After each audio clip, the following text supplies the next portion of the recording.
¿Qué tal? Bienvenidos. Aquí estamos nuevamente con una nueva emisión que tenemos en el día de hoy, donde vamos a estar conversando de un tema que es, yo creo que está impuesto en los últimos tiempos y sobre todo en esta última semana, para saber profundamente cómo se está trabajando con el Fondo de Reparación Histórica para el norte de Salta. Por eso le invitamos en el día de hoy al doctor Rodolfo Urtubey, que es el coordinador. Rodolfo, bienvenido y gracias por estar. Buen día y muchas gracias, lo felicito realmente por las instalaciones, realmente muy linda y creo que van a tener mucho éxito. Esperemos que sí, y sobre todo tiene que ver con el contenido de los temas que nosotros les vamos llevando a la gente. Yo decía últimamente, porque aquellos que les interesa la política, porque hay mucha gente que en realidad el tema del Fondo de Reparación Histórica o el tema de los fondos y del dinero no le presta mucha atención, le presta atención al día a día de su bolsillo y de sus cosas. Pero entiendo que la gente del norte ha recibido un cambio en estos últimos 5 años. Por eso vamos a ir desde la génesis. Cuando comienza el gobierno de Juan Manuel Urtubey y cuando usted también se pone a trabajar allí, ¿qué encuentra en el norte en aquel momento cuando fue los primeros días del 2008?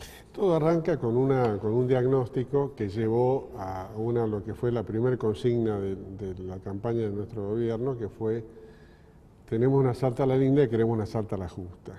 Es decir, la Salta a la justa, como expresión, como ambición, implicaba haber observado una realidad de una Salta muy desigual.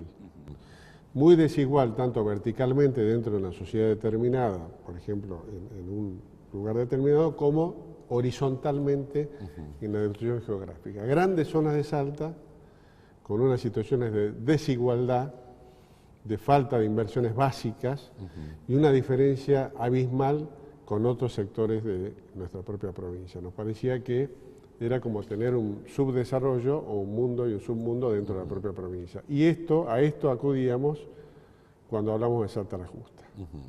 De manera que la impronta inicial de este gobierno fue remediar este tema. Por supuesto, se empezó a hacerlo, digamos, con asignaciones presupuestarias, privilegiando, digamos, ciertas obras de infraestructura respecto a corregir este atraso y esta desigualdad.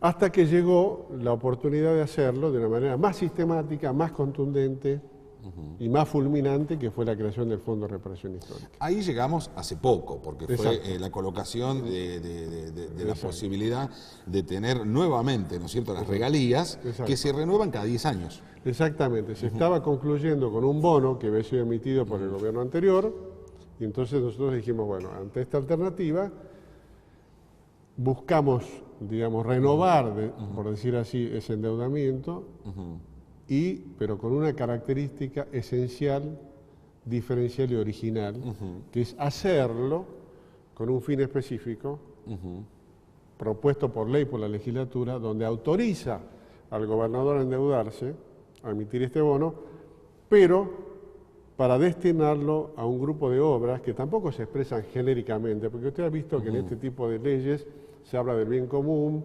digamos, de fines de interés general, pero nunca se define concretamente. Acá pasamos de la generalidad y de la expresión del bien público, del bien común, a definir concretamente 176 obras, que además, quiero destacar, fueron definidas por cada uno de los 14 municipios que integran los 3 departamentos. Hemos leído todas, porque en los diarios figuraron todas. Cada los uno legisladores del propuso, departamento, es decir, claro, construida, fíjese, de abajo para arriba.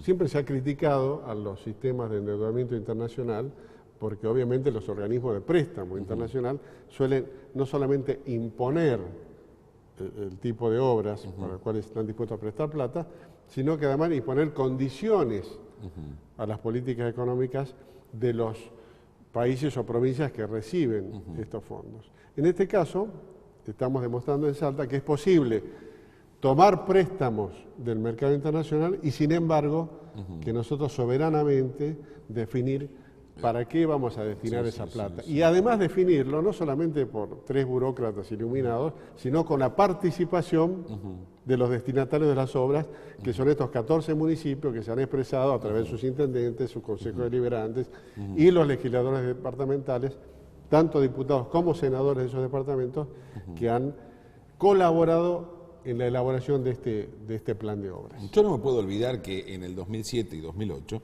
como bien usted lo dijo recién, fue una promesa de campaña de Juan Manuel Urtubey. Esta Salta la justa. A partir de allí, vino un poquito la catástrofe de la luz, ¿no es cierto? Que fue de inmediato, en poquito tiempo vino eso. Pero a partir de allí también hubo una impronta que ya venía desde el 2003 en Nación darnos una mano a las provincias para poder hacer obras. Esto ratifica en el segundo mandato de Juan Manuel Urtubey, aún todavía ratificar la promesa, o sea, porque este dinero se elige para hacer este fondo de reparación histórica, pero la pregunta es, ¿qué se había hecho antes de conseguir este dinero? No, primero nosotros habíamos con un presupuesto, digamos, muy limitado. Usted tiene que pagar sueldos, tiene que pagar un montón de gastos corrientes del Estado provincial. Habíamos direccionado ya, por lo menos los dineros de obra pública, a estos municipios. Usted fíjese que hay una medida trascendental. En primer lugar, Juan Manuel dice, voy a transferir a los gobiernos locales la obra pública. Esa es la parte de la descentralización. Descentralización, pero efectiva, no declamada y retórica, sino decir, no es que te voy a dar la plata, te voy a dar la plata y te voy a dar a vos la autonomía y la responsabilidad de cómo gastarla. Y después te voy a dar además los fondos de asistencia social, porque nosotros creemos que lo que hay que hacer es dignificar institucionalmente los gobiernos locales. Para eso también se los capacitó y se los acompañó a cada municipio. Se los acompañó, se los asistió técnicamente y además están, por supuesto, madurando. O sea, digamos, cuando uno recibe de ser un intendente que era en otro esquema institucional, una figura más bien decorativa. Que llamaba por teléfono, tocaba el timbre, viajaba a Salta permanente. Totalmente, y que tenía que estar tocando las puertas del palacio, a ver qué limosna le tiraban a través de la puerta levadiza. Hoy es un hombre digno y que esto nos ha ayudado a fortalecer los gobiernos locales. ¿Cuál es la diferencia? Yo le digo así sin ánimo de ofender a ningún vecino. ¿Cuál es la diferencia entre Salta y Jujuy?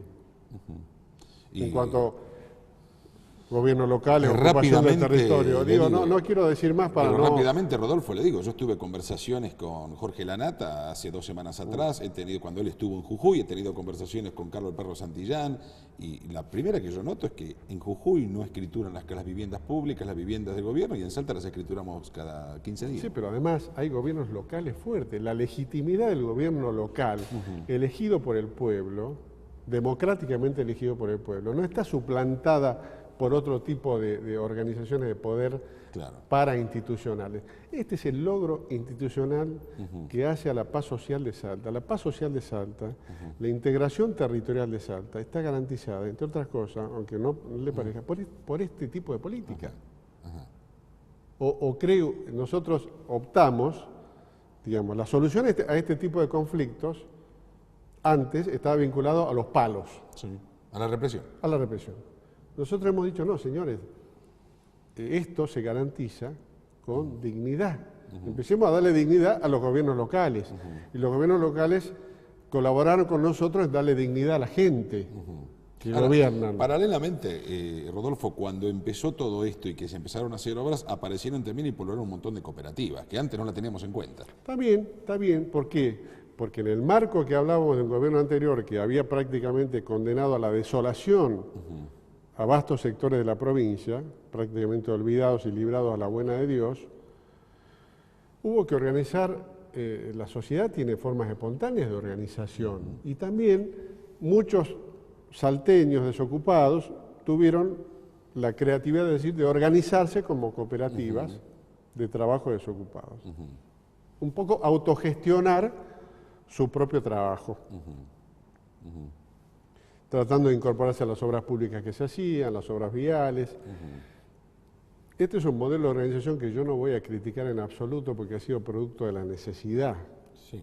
Lo que yo digo que es que se puede ir paulatinamente volviendo a la cultura del trabajo, trabajo registrado, el trabajo individual, el trabajo donde cada uno sea responsable de su propio trabajo, sin denostar a las cooperativas, que han sido un instrumento de trabajo. Es más, yo creo que ambos sistemas pueden convivir y creo que deberíamos ir avanzando en una situación de normalidad donde cada salteño sea dueño de su propio trabajo y no sea un trabajo que sea intermediado por nadie. Ahora, esa paz que usted me hablaba y me decía, cuando más cooperativas hay, no hay trabajo para todos. Y ahí yo creo que está la tarea del coordinador, ¿no? Exacto. Por en realidad tener que darle, yo creo, al que mayor idoneidad, el que medianamente tenga los mejores equipos de trabajo, donde sigan cumpliendo en tiempo y forma y la calidad de la obra que hace. ¿Cómo lo vamos determinando y cómo lo capacitamos? Nosotros hemos hecho esto, nosotros hemos capacitado 1.200 trabajadores que estamos incorporando a las obras del Fondo de Reparación Un Histórica. dato que no lo teníamos.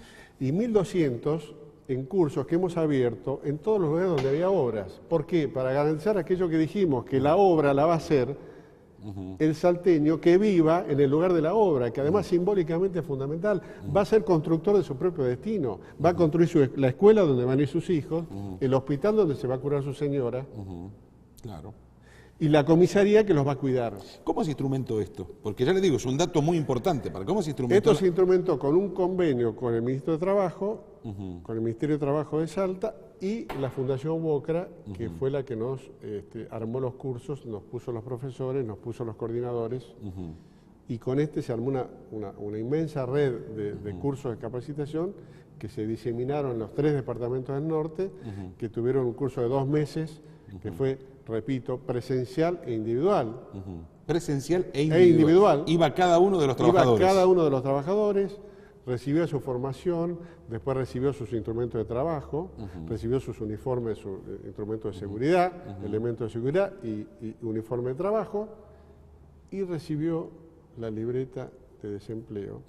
Qué importante. La libreta de constructor que lo habilita para trabajar, claro. Es como para nosotros un pasaporte a la vida en blanco. Es una habilitación de trabajo. Y es un pasaporte a la vida en blanco. Usted con eso es como, como tener un registro de conductor, bueno, o un pasaporte a la vida digna y a la vida en blanco.